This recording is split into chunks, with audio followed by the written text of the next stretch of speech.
What is up, everybody?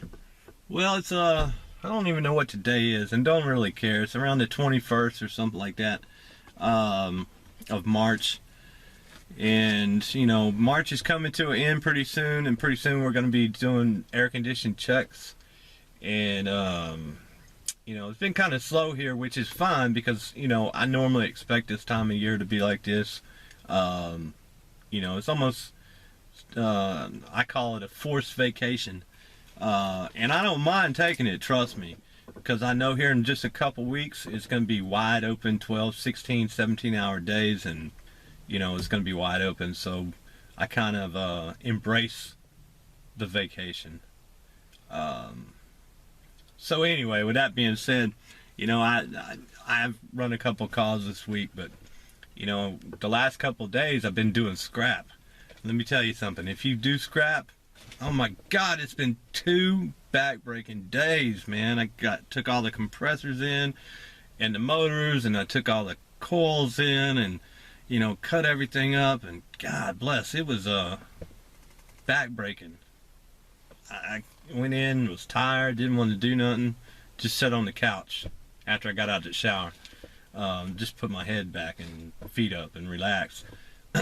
You know, and I've watched some videos. I hadn't really watched the long ones, but you know, like Steven was talking about the panty sniffer.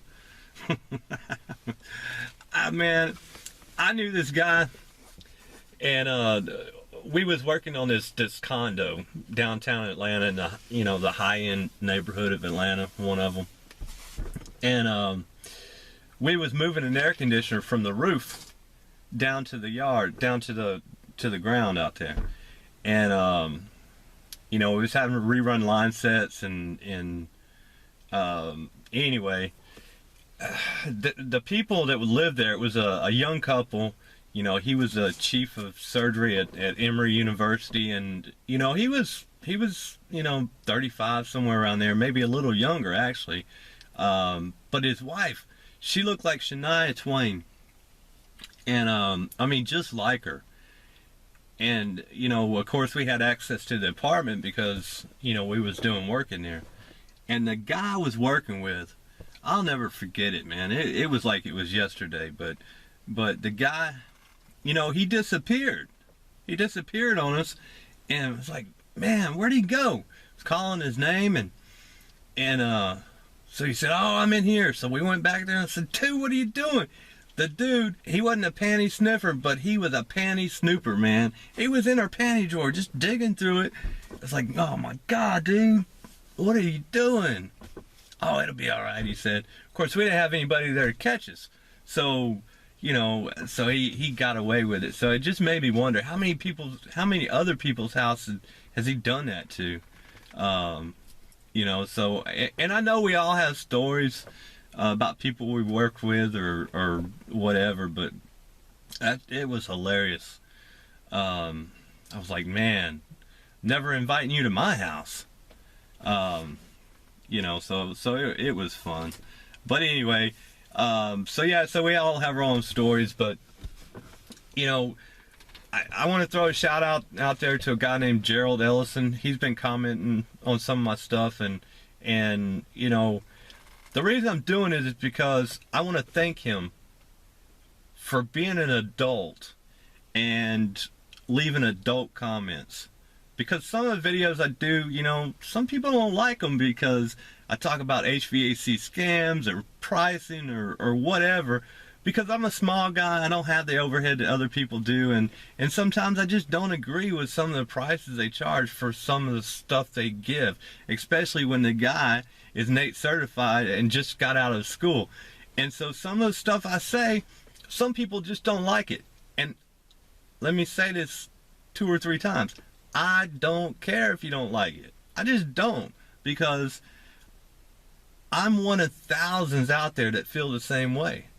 You know, I don't care about your overhead. I know in order to run a successful business, you have to have people out there working for you, and you know, but if you're a guy like me and thousands of other guys out there, you know, we don't want to really grow as per se.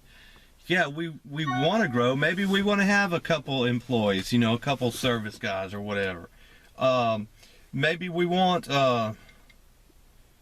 but maybe it is about not having the headache that some of these big business owners have. I worked for a guy one time, and he was sitting at his desk. I walked in the door, and I said, "What you doing, man?" He said, "Dude," he said, "you want to buy a heating and air company?"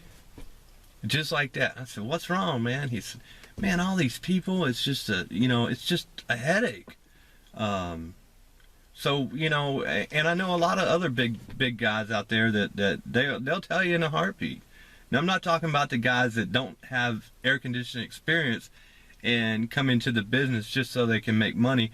And you may not like that comment like that, but when I say that, to me and a lot of other guys out there, we actually like what we're doing.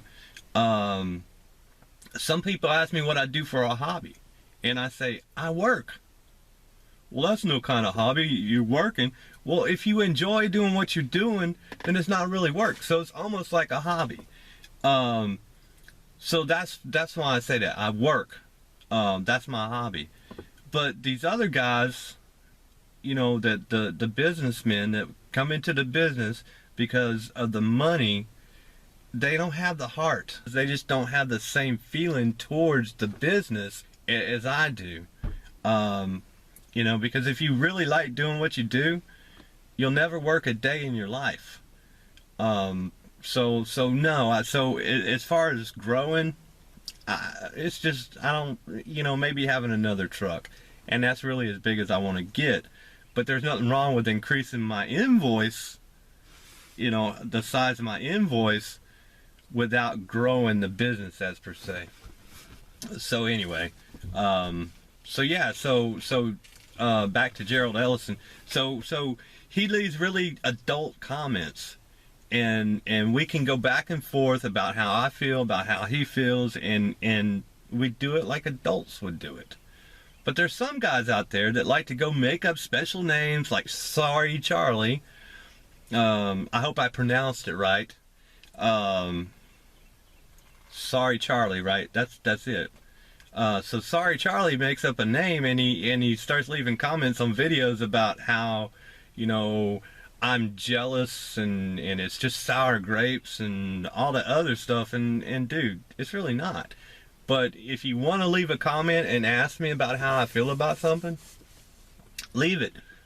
But don't do it in your keyboard cowboy name.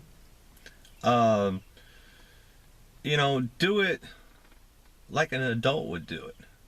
And really, if you disagree, if you really truly disagree, use it. My phone number's any place. You can find my phone number. Just go down to the link in the description of my website, and my phone number will be there. You can call me and tell me what an idiot and what a moron you think I really am. But if you live out of state and you call, I'm not going to answer your call, because I get a lot of telemarketers calling me from out of state. They're not using 1-800 numbers anymore. They're now using regular phone numbers. Text me, and I will call you back. So there you go. If you want to leave idiot comments, call me and do it on the phone. So there you go. And then something else. I've got a buddy of mine that he hadn't answered his phone in a couple days. Well, it's been a couple weeks actually. Well, I know another guy, and me and the other guy, we really don't speak much at all. For some reason, I don't know. Whatever it is. But anyway, so we don't speak much at all. But I'm kind of worried about the other guy, the one that hadn't answered his phone. And then some other people have been trying to get in touch with him too. And his phone just goes right to voicemail. And we're kind of worried about the guy actually. So I sent a text to the one guy, because like I said, I'm worried about the guy, and other folks are worried about the guy as well. But it's not like we can drive to his house. So I sent the guy a text, and you know, he hadn't texted me back, and so, you know, that's kind of, you know, he can't leave his feelings aside to just answer a simple question. You know, hey, have you heard from so and so? A simple "I hadn't heard from him" would suffice. So anyway, other than that, next week we're gonna start doing some maintenance checks, and then it's on from there.